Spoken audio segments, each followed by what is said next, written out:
কোন ক্লাস ছিল এটা? স্যার প্রথম শ্রেণী। প্রথম শ্রেণীতে আমাকে রিপিটেশন মাস্ট। হ্যাঁ স্যার। সুতরাং তোমাকে এখন সবাইকে বলতে হবে যে আজকের পাঠ কি, আজকের পাঠ নদী, দুবার তিনবার করে রিপিট করাতে হবে। কার লেখা ওটা হচ্ছে রবীন্দ্রনাথ ঠাকুর, ওটাও রিপিট করাতে হবে, তবে ওদের মাথায় বসবে যে আমরা আজকে নদী পড়ছি এবং রবীন্দ্রনাথ ঠাকুরের লেখা। একটা গেল। 2 নম্বর, গানটা খুব সুন্দর হয়েছে, ভীষণ ভালো হয়েছে গানটা। ওই এক্সপ্রেশনটা কোথায় একটুখানি সমান লাগেনি।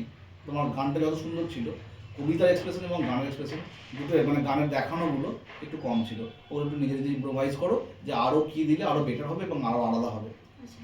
আর মাঝে মাঝে একটু পজ হয়ে যাচ্ছিল, পজটা তো দেয়া বন্ধ করতে, পজ যেন না থাকে। বাকি আমার বেশ ভালোই লেগেছে। তার